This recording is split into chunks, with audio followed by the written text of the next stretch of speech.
Hello అండి. ఇప్పుడు మన కర్నూలు జిల్లా ఉన్నటువంటి ఆదంలో ఉన్న శ్రీ కామాక్షి బ్రిక్స్ కాడ ఉన్నాము.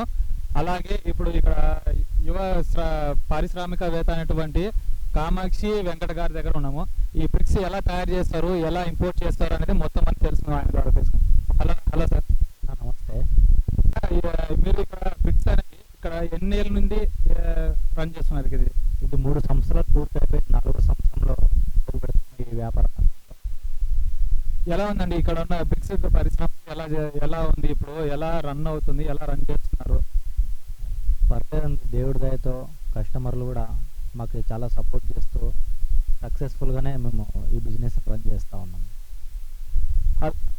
కాదండి, ఇప్పుడు ఇలా ఇంత చిన్న వయసులోనే మీరు ఈ బ్రిక్స్ పరిశ్రమని టేకప్ చేయడం జరిగింది కదా, మీకేమైనా భారంగా కానీ లేకపోతే ఏమైనా అలా ఏమైనా ఇష్టంగా అట్లా ఏమైనా ఉందా? భారంగా అనేది ఎవరికైతే ఎప్పుడు ఉండదండి. ఎందుకంటే మనం ఆలోచించే విధానం, మనం నడవడిక ధైర్యంగా ముందుకెళ్తే ఎవరైనా కూడా సక్సెస్ అవుతారండి బిజినెస్లో. అయితే అండి, ఇప్పుడు ఇక్కడ ఉన్నటువంటి ఈ పరిశ్రమలో మీ వర్కర్స్ ఎంతమంది ఉన్నారు? ఎలా వాళ్ళకి ఏమైనా కష్టంగా అంటూ ఏమైనా ఉంటుందా? వాళ్ళకి ఏమైనా అంత హెవీ పెట్టడం కానీ ఏమైనా ఉంటుందా? అలా ఏమి ఉండదండి. డిపెండ్ అపాన్ మిషనరీ కెపాసిటీ బట్టి మనం మ్యానుఫ్యాక్చరింగ్ చేస్తాము. దాదాపుగా నా దగ్గర 20 నుంచి 25 మంది వరకు డైలీ లేబర్స్ వర్క్ చేస్తారు. వాళ్ళకు కూడా ఉపాధి కల్పించినందుకు నాకు సంతోషంగా ఉంది. రోజుకి ఎన్ని బ్రిక్స్ వరకు తయారు చేసి ఇంపోర్ట్ చేయడం జరుగుతుంటుంది? రోజుకు దాదాపుగా ఒక 2000 బ్రిక్స్ వరకు బయటికి పంపిస్తూ ఉంటాము. మా మ్యానుఫ్యాక్చరింగ్ వచ్చేసి 2,500 నుంచి 3,000 బ్రిక్స్ వరకు మేము తయారు చేస్తూ ఉంటాం. ఈ బ్రిక్స్ తయారు చేయడానికి ఏమేమి మెటీరియల్ని వాడడం జరుగుతుంటుంది? ఇప్పుడు 6mm, 20mm ప్లస్ డస్ట్, ఈ 3 మిక్సింగ్లో వచ్చేసి జిఎస్పి అనే ఒక మెటీరియల్ మనకి క్వారీలో దొరుకుతుంది. తర్వాత సిమెంట్, ఫ్లై యాష్, ఏదైతే మనం బొగ్గు నుంచి కరెంట్ తీసిన తర్వాత వేస్టేజ్ ఏదైతే ఉంటుందో దాన్ని ఇక్కడికి తీసుకొని వస్తాము. అలాగే గ్రానైట్ కట్టింగ్ అయిపోయిన తర్వాత వేస్ట్ పౌడర్ పడుతుంది కదా, ఆ పౌడర్ని కూడా మనం ఇక్కడ తీసుకొని వచ్చి ఇవన్నీ కలిపి ఎగ్జాక్ట్గా రేషియోతో క్వాలిటీ వచ్చే విధంగా మేము తయారు చేస్తాం. సరే అండి, ఒకసారి అది ఎలా తయారు చేస్తారో ఒకసారి ఇప్పుడు మనం వెంకట గారితో వెళ్ళి చూసి మరి పరిశీలిస్తాం మరండి. ఇప్పుడు మనము ఈ బ్రిక్స్ తయారు చేసే కాడ మెటీరియల్స్ దగ్గర ఉన్నామండి. ఇక్కడ ఏమేమి వాడుతున్నారు అనేది ఒకసారి మన వెంకట గారితో అడిగి మరి తెలుసుకుందాం రండి. ఇది నేను ఇందాకనే చెప్పాను కదా, బొగ్గు ద్వారా కరెంట్ తీసిన తర్వాత వచ్చిన మెటీరియల్ ఇది వేస్టేజ్. ఆఫ్టర్ ఏదైతే బొగ్గు ద్వారా వేస్టేజ్ వచ్చి ఉంటుంది కదా, బొగ్గుని యూజ్ చేసినాక ఆ వచ్చిన వేస్టేజే ఇదండి. ఈ మెటీరియల్ ఇది వచ్చేసి మనకి కుడితినిలో దొరుకుతుందండి. ఎక్కడ నుండి? కుడితిని బళ్ళారి నియర్ బై కుడితిని అనే ఊర్లో పవర్ ప్లాంట్ దగ్గర దొరుకుతుందండి. ఇప్పుడు ఈ మెటీరియల్ అక్కడ నుంచి ఇంపోర్ట్ చేసుకుంటారు అనమాట. ఈ పౌడర్ అండి గ్రానైట్ కటింగ్ అయిపోతుంది కదా, కటింగ్ అయినాక పౌడర్ వస్తుంది గ్రానైట్ కటింగ్ అప్పుడు, ఆ పౌడరే అండి ఇది. అక్కడ కూడా వేస్టేజే వాళ్ళకి, మనం ఇక్కడ తీసుకుని వచ్చి మనం మ్యానుఫ్యాక్చరింగ్ చేసే బ్రిక్స్లో వాడుకోవచ్చు. సో అంటే ఇప్పుడు ఈ గ్రానైట్ పౌడర్ అనేది ఏదైతే ఉందో ఇది కూడా కొంచెం స్ట్రాంగ్ అనేది ఉంటుంది అనమాట. సో అంటే ఆ మెటీరియల్ ఈ మెటీరియల్ రెండు ఇంక్లూడ్ చేస్తారండి. ఇంకా అడిషనల్గా ఏమైనా యాడ్ చేస్తారా వీటిలో? అంతేనా? రైట్. ఓకే అండి, ఇప్పుడు మనం ఈ మిషన్ కాడ వచ్చినామండి. ఇప్పుడు ఈ బ్రిక్స్ అయితే ఏదైతే తయారు చేస్తారో ఆ మెటీరియల్స్ అన్ని మొత్తం మిక్స్ ఎలా చేస్తారనేది ఒకసారి చూద్దాము. వెంకట గారు అండి, ఈ మెటీరియల్ మొత్తం అంతా ఈ మిషన్లో పెట్టి ఎంతసేపు వరకు ఈ గ్రైండ్ చేయడం జరుగుతుంది? అంతా ఒక 5 మినిట్స్ వరకు మిక్స్ చేయడం జరుగుతుందండి. ఈక్వల్ రేషియోతో వేస్తామన్నమాట. నేను ఇందాక చూపించిన మెటీరియల్స్ ఏవైతే 3 ఉన్నాయో ఈక్వల్ రేషియో ద్వారా వేసేసి అందులోకి నెక్స్ట్ సిమెంట్ వేసేసి ఒక 5 మినిట్స్ మిక్స్ అయిపోయినాక, టోటల్గా మిక్స్ అయినాకనే దాన్ని మెటీరియల్ బయటికి తీసేసి మనం బ్రిక్ దగ్గర తీసుకొని వెళ్ళేసి ప్రెస్ చేసి బ్రిక్ మ్యానుఫ్యాక్చరింగ్ చేస్తాం. ఓకేనండి, ఇప్పుడు బ్రిక్స్ మ్యానుఫ్యాక్చర్ ఏదైతే ఉందో దాని దగ్గరికి వెళ్ళి ఒకసారి చూసుకొని వస్తాం రండి. రైట్ అండి, ఇప్పుడు మనం బ్రిక్స్ తయారు చేసి మిషన్ కాడగా వచ్చినాము. ఒకసారి వెంకట గారు అండి, ఈ బ్రిక్స్ అనేది మిషన్ అనేది ఎక్కడి నుంచి ఇంపోర్ట్ చేసుకోవడం జరిగింది మీరు? ఇది వచ్చేసి కోయంబత్తూరు నుంచి తీసుకోవడం జరిగిందండి.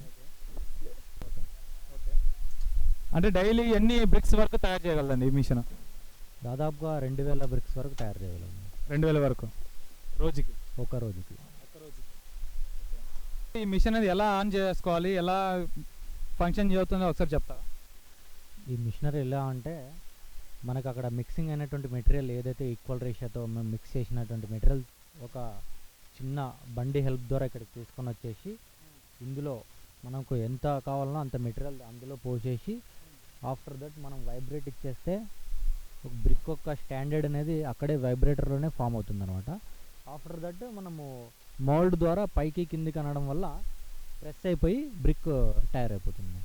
ఒకసారి ఒకసారి ఫంక్షన్ చేస్తారండి, ఎలా వర్కింగ్ అవుతుందో అది అనేది చేస్తారండి.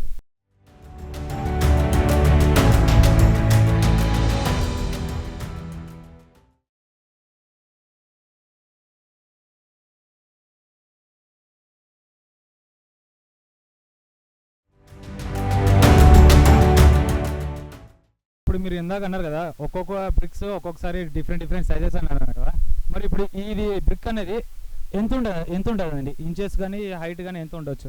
దాని థిక్నెస్ వచ్చేసి 4 ఇంచెస్ అండి, హైట్ వచ్చేసి 8 ఇంచెస్, దాని లెంత్ వచ్చేసి 16 ఇంచెస్ వస్తుందండి. అంటే మీరు ఎన్ని సైజ్ అంటే ఏ సైజెస్ డిఫరెంట్ సైజ్ మీరు ఇక్కడ తయారు చేస్తారు? మళ్ళీ సేమ్ ఇలాగనే, బట్ థిక్నెస్ వచ్చేసి 6 ఇంచెస్ వస్తుంది, హైట్ సేమ్ 8 ఇంచెస్, లెంత్ కూడా సేమ్ 16 ఇంచెస్ ఒక సైజ్ ఉందండి. కాదండి వెంకట గారు అండి, ఇప్పుడు మీరు ఈ సిమెంట్ బ్రిక్స్ అని తయారు చేస్తున్నారు, మనం బ్రిక్స్ ఇంకోటి మట్టితో తయారు చేసేది ఉంటుంది కండి బ్రిక్స్, వాటికి వీటికి ఏంటి తేడా? వాటికి వీటికి లాట్ ఆఫ్ డిఫరెన్స్ ఉంటుందండి.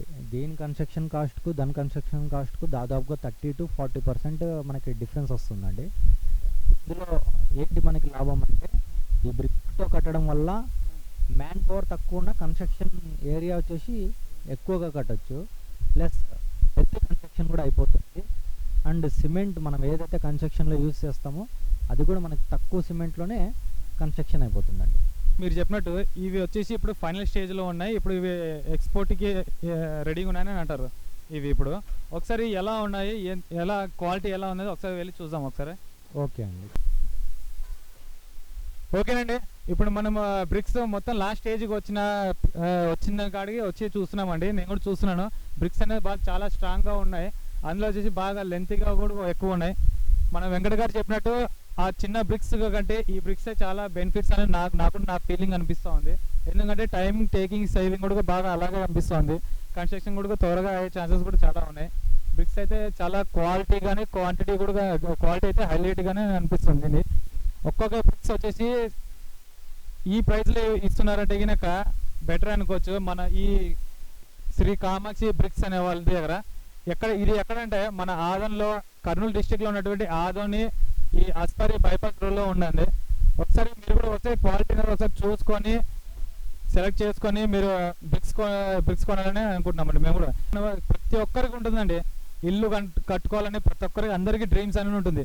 సో డ్రీమ్ అనేది ఒకేసారి కదా నెరవేరేది, ఆ డ్రీమ్స్ అనేది కూడా ఒక్కసారి ఈ శ్రీ కామాక్షి బ్రిక్స్ అనేది వెళ్తారు, ఒక్కసారి ట్రై చేసి ఒకసారి కట్టుకొని చూసుకోండి, మీకే తెలిసింది క్వాలిటీ ఎట్లా ఉంటుంది ఏంటిది అనేది.